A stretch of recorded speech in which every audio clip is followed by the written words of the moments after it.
शरणागत होकर भजन कर रहे हो, अध्यात्म पर दृष्टि रखें तो चिंता मत करो, आपकी पूर्व कर्म राशि ये भगवान आचार्य नष्ट कर देंगे, कटे कर्म बंधन से। पर यदि आप नवीन कर्म फिर वैसे ही कर रहे हैं तो विश्वास मत रखना कि पीछे का और आगे का दोनों जोड़ करके भोगना पड़ेगा। पीछे की कर्म राशि तब नष्ट होती है जब अवलो नशानी अब ना नशे। आज तक किया पर आज के बाद चाहे प्राण निकल जाए, आज के बाद नहीं, निहाल हो गए, आज ही निहाल हो गए, आज ही निहाल हो गए। आम तो आम सर्वपापे भ्यू मोक्षयिष्यामि, मेरे सरकार बोल रहे हैं, प्रभु बोल रहे हैं। पर यदि ऐसा कि नए कर्म भी क्रियमाण भी पापाचरण हो रहा है, फिर नहीं, सिद्धांत काम नहीं करे, फिर पीछे का लागू हो जाएगा। फिर आप कहोगे कि अध्यात्म में उन्नति नहीं हो रही, कोई लाभ नहीं मिल रहा, कोई सुख नहीं मिल रहा, क्योंकि आप गलती कर रहे हो। चलनी में गैया दुहे और दोष दयु को दे। देखो, आपके पीछे के कर्म प्याज जैसे बदबू वाले हैं, जमा है गोदाम में। ऊपर से यदि केसर और कपूर लाद दिया जाए तो केसर और कपूर की गंध प्याज को नष्ट करके अपना प्रभाव दिखा देगी। नाम जब कीर्तन कथा वार्ता यह है केसर कपूर, लाद दो अपने पूर्व पाप के ऊपर, भगवान नाम का वजन सब दब जाएगी, उसकी दुष्प्रवृत्तियां नष्ट हो जाएंगी। अगर कहीं वायु का झोंका चले और कपूर खुला रह जाए तो उड़ जाएगा, फिर प्याजे की गंध रह जाएगी। माया का झोंका चला और आप अपने यश कीर्ति में, अपनी बड़ाई सम्मान प्रतिष्ठा में, भजन में कमी, मान सम्मान प्रतिष्ठा में बह गए तो उड़ गया कपूर, अब बचा प्याज है, उसकी दुर्गंध शुरू हो जाएगी। कितना महापुरुषों ने सूक्ष्मता से अनुभव किया है। इसलिए ध्यान रहे कि इस माया की वायु का प्रवेश आपके हृदय में ना होने पाए, नहीं दुर्गंध ही रह जाएगी, केसर कपूर की गंध नहीं रह जाएगी। ये माया के प्रवाह का, तूफान का क्या भाव समझें? सबसे ज्यादा अहंकार, इसी में सारे दोष आते हैं। मैं तपस्वी हूं, मैं साधक हूं, मैं ज्ञानी हूं, मैं ध्यानी हूं, मैं बड़ा भगत हूं। इस तरह की अगर अध्यात्म मार्ग में कहीं भी कोई भी वृत्ति है तो वो आपकी दुर्वासना जो दबी हुई है उसको उठा लेगी। मैं बहुत नीच अधम हूं, अगर ये कुछ साधन बन रहा है तो श्री जी की कृपा से बन रहा है, गुरु जी की कृपा से बन रहा है दुर्गंध वाली बातें, पर ऊपर कपूर और केसर है, उसकी दुर्गंध आपके हृदय को परास्त नहीं कर पाएगी। उपासक धीरे धीरे अपने बुरे स्वभाव को, बुरे कर्मों को सद्भाव से, अच्छे स्वभाव से दबा देता है।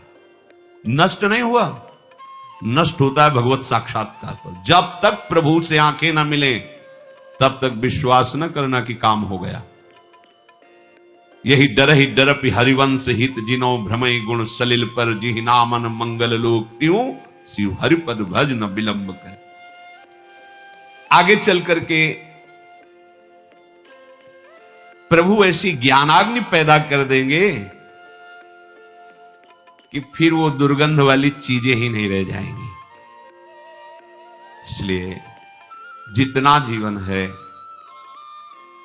एक बार हम अपने प्रभु को समर्पित करके केवल भजन में लगाएं। जो भी हम कार्य करें अपने प्रभु को समर्पित करते रहें। भगवान जो बार बार कह रहे हैं ना, मेरे को समर्पित करो, भगवान को कुछ चाहिए नहीं।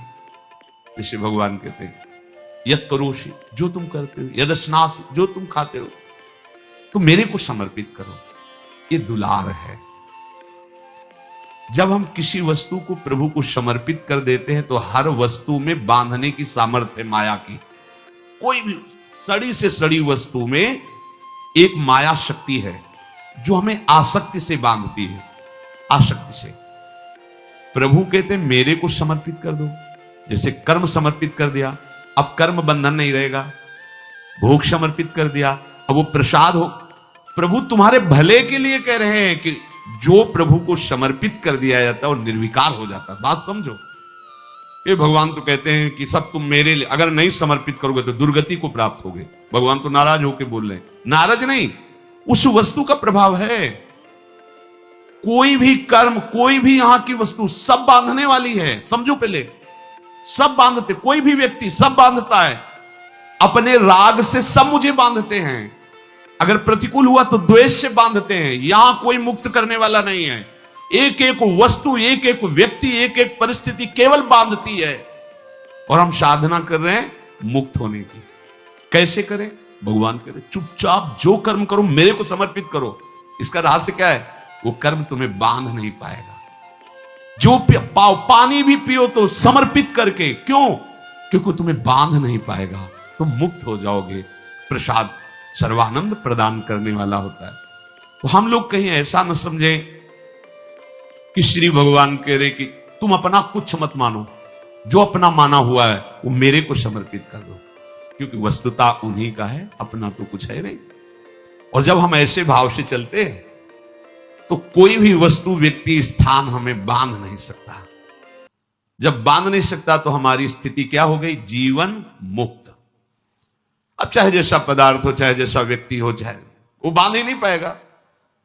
जब प्रभु को समर्पित जीवन हो गया तो अब तुम्हारा जीवन जीवन मुक्त हो गया। इसीलिए भगवान बार बार कहते हैं अहम सर्वभव यज्ञ भोक्ता, मैं यज्ञों को भोगता हूं, समझ तू, मैं ही भोगता हूं।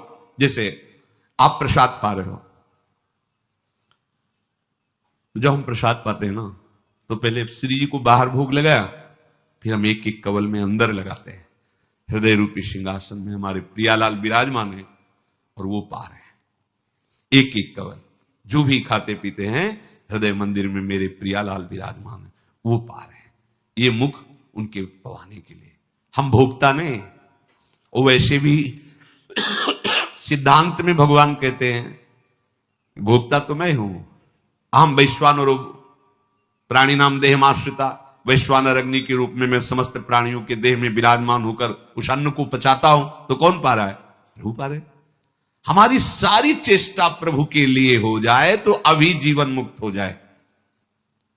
तो जो भी हम क्रियाएं कर रहे हैं, जो भी हम भोग लगा रहे हैं, तो क्या ऐसी गंदी क्रियाएं, ऐसी गंदी भोग वृत्ति हम प्रभु को अर्पित कर सकते हैं क्या?